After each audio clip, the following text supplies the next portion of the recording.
దళితులకింత గిరిజనులకింత పెట్టమని బట్టి గారు చెప్పుడు వీళ్ళు బల్లలు కొట్టుడు. ₹1 రిలీజ్ అయ్యేది లేదు, ఒక్క కుటుంబం బాగుపడేది లేదు.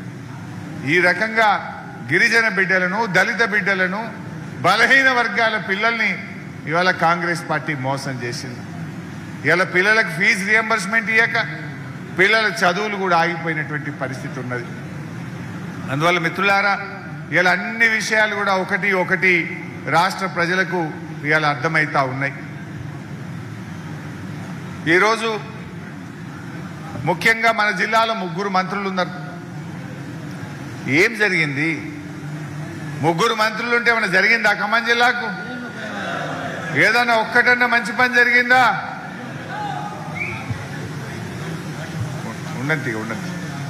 ఇవాళ ఏమి జరిగింది? 3 మంత్రులున్నా ఖమ్మం జిల్లాకు జరిగింది గుండు సున్నా. కనీసం కేసీఆర్ గారు ప్రారంభించిన సీతారామ పనులు జరుగుతలేవు. ఇవాళ మన అశ్వరావుపేటలో 100 పడకల ఆసుపత్రి ఆనాడు కేసీఆర్ గారు మా ఎమ్మెల్యే గారు అడిగితే, ఆ రోజు మత్స్య గారు అడిగితే శాంక్షన్ చేస్తే ఇవ్వాలి. ఇవాళ దయచేసి మీరు ఆలోచించండి. ఈయన ముఖ్యమంత్రి ఉన్నాడు రేవంత్ రెడ్డి, మాటలకు ఎక్కువ చేతలకు తక్కువ. ఆయన దగ్గర 3 శాఖలు ఉన్నాయి: విద్యాశాఖ, హోంశాఖ, మున్సిపల్ శాఖ. 3 కూడా అట్టర్ ఫెయిలే. ఖమ్మం జిల్లాకు 3 మంత్రులుండి చేసింది గుండు సున్నా. రేవంత్ రెడ్డి 3 శాఖలు పెట్టుకొని చేసింది కూడా గుండు సున్నా.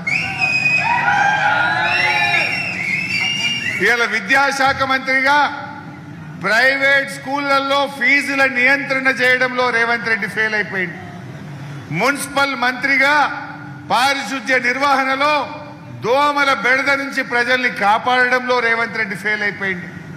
హోంశాఖ మంత్రిగా శాంతి భద్రతలు కాపాడడంలో, ఆడపిల్లల మీద అత్యాచారాలు జరగకుండా నిరోధించడంలో రేవంత్ రెడ్డి హోంమంత్రిగా కూడా ఫెయిల్ అయిపోయింది.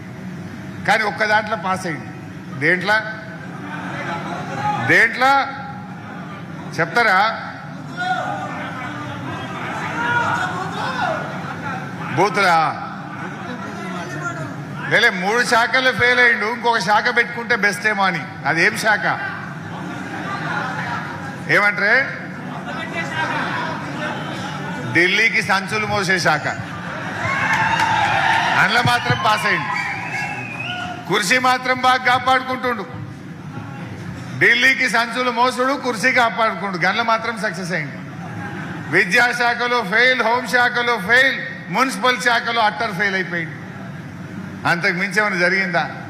అబద్ధాలు మాట్లాడడంలో, ప్రజల్ని మోసం చేయడంలో ఇవాళ ఆయనను మించిన వాళ్ళు లేడు. ఒకసారి రైతు బంధు గురించి కూడా చూద్దాం వీడియో. మొన్నెప్పుడో మా సిద్దిపేటకు వచ్చిండు, మొన్న యాసంగిలా వచ్చి ఏమన్నాడు, 45 రోజుల్లో 9,000 కోట్ల రూపాయలు రైతుల అకౌంట్లలో వేస్తా అన్నాడు. ఎన్నడొచ్చిండు? మార్చి 22వ తారీఖు నాడు సిద్దిపేటకు వచ్చి 45 రోజుల్లో రైతు భరోసా అందరూ రైతులకు అన్ని ఎకరాలకి ఇస్తా అన్నాడు. మరి పడ్డదెంత? 2 ఎకరాలు.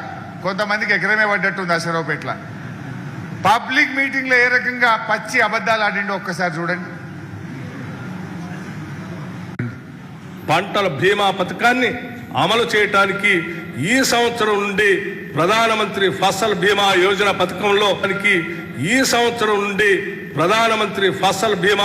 పథకంలో చేరాలని నిర్ణయించాం. ఈ పథకం కింద రైతులు చెల్లించాల్సిన బీమా ప్రీమియం కూడా రాష్ట్ర ప్రభుత్వమే చెల్లిస్తుంది. వచ్చిందా బీమా ఎవరికన్నా?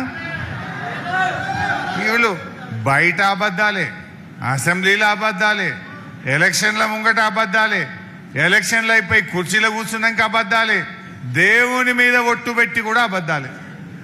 ఇంకా వీళ్ళ నమ్ముడా? ఇంకా ఒక్కటన్నా మాట మీద నిలబడ్డరా వీళ్ళు? నేను నిన్న పోయి అచ్చంపేటలో మాట్లాడి ఉన్నదంతా చెప్పొస్తే జూపల్లి కృష్ణారావు ఒక మంత్రి ఉంటాడు, ఇవాళ పొద్దుగాల హైదరాబాద్లో ప్రెస్ మీట్ పెట్టి నన్ను తిడతా ఉన్నాడట.